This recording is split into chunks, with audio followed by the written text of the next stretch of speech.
تقریباً 20 سال کے بعد بسنت ایک بار پھر لاہور میں واپس آئی ہے۔ پابندی کی لمبی مدت کے بعد شہر کی فضا ایک دفعہ پھر رنگوں سے بھر گئی ہے۔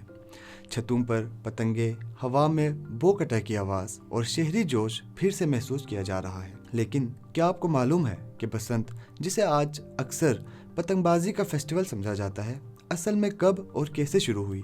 اگر تاریخ میں جھانک کر دیکھا جائے تو یہ بات واضح ہوتی ہے کہ بسنت پتنگوں سے کافی پرانی روایت ہے اور اس کی جڑیں ساؤتھ ایشیا کے قدیم سیزنل کلچر تک جاتی ہے۔ بسنت کا لفظ سنسکرت کے وسنتا سے نکلتا ہے، جو بہار کے موسم کے لیے استعمال ہوتا تھا، یعنی سردی کے بعد زندگی، رنگ اور روانی کا واپس آنا۔ ابتدا میں بسنت کا تعلق رنگوں سے تھا، پھولوں سے تھا، پیلے لباس سے تھا اور پوئٹری اور میوزک سے تھا۔ یہ ایک سیزنل سیلیبریشن تھی، موسم کی تبدیلی کا ایک ثقافتی اظہار۔ یہی سے ایک اہم سوال پیدا ہوتا ہے، اگر بسنت ایک قدیم اور نان ریلیجیس روایت تھی تو پھر یہ مسلم سوسائٹی کا حصہ کیسے بنی؟ اس حوالے سے کچھ کلاسیکل اردو ریفرنسز ملتے ہیں۔ فرہنگ آصفیہ کے مطابق مسلمانوں نے بسنت کو مذہبی تہوار کے طور پر نہیں بلکہ ایک کلچرل اور سیزنل روایت کے طور پر اختیار کیا۔ اس کی بنیادی وجہ یہ تھی کہ بسنت میں نہ کوئی عبادت شامل تھی اور نہ کوئی عقیدہ اور نہ ہی کوئی مذہبی رسوم۔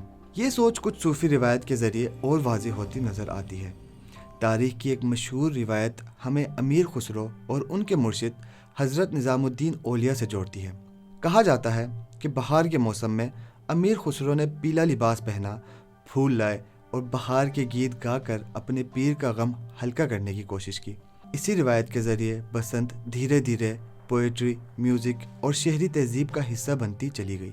مغل دور میں یہ روایت اور بھی پھیلی اور بسنت ایک اربن اور کوٹلی سیلیبریشن کی شکل اختیار کر چکی تھی۔ دہلی اور آگرہ کے ساتھ ساتھ خاص طور پر لاہور میں بہار کے موسم کو رنگ، محفل اور شہری تفریح کے ساتھ سیلیبریٹ کیا جاتا تھا۔ وقت کے ساتھ بسنت ایک شیئرڈ کلچرل فیسٹیول بن گیا جہاں مختلف کمیونٹیز مل کر خوشی مناتی تھی۔ لیکن یہاں ایک بات سمجھنا بہت ضروری ہے، پتنگ بازی ابتدا سے بسنت کا حصہ نہیں تھی۔ پتنگ بازی کا روایتی سلسلہ ساؤتھ اور سینٹرل ایشیا کے مختلف کلچرل راوٹس سے جڑا رہا اور شروع میں یہ صرف ایک ریکریشنل اور کمپٹیٹیو ایکٹیویٹی تھی۔ اس کا بسنت یا بہار کے موسم سے کوئی ڈائریکٹ تعلق نہیں تھا۔ مغل دور میں پتنگ بازی شہری تفریح کے طور پر مقبول ہوئی اور کیونکہ بہار کا موسم صاف آسمان اور مناسب ہوا دیتا ہے، اس لیے وقت کے ساتھ پتنگ بازی بسنت کے ساتھ جڑ گئی۔ یہ جڑنا کسی حکم یا رسم کے ذریعے نہیں بلکہ کلچر کے نیچرل فلو کے ساتھ ہوا، اور یہی لاہور کا کردار انتہائی اہم ہو جاتا ہے۔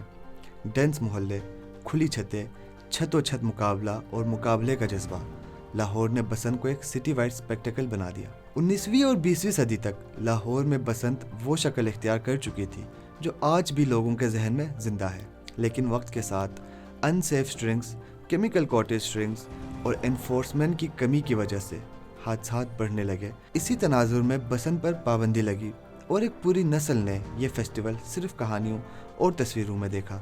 آج تقریباً 20 سال کے بعد بسنت ایک بار پھر لاہور میں واپس آئی ہے، لیکن اس ریوائیول کے ساتھ سیفٹی رولز اور SOPs بھی سامنے آئے ہیں، جن کا مقصد ان حادثوں کو دوبارہ ہونے سے روکنا ہے جو کبھی ان تہوار پر بھاری پڑ گئے تھے۔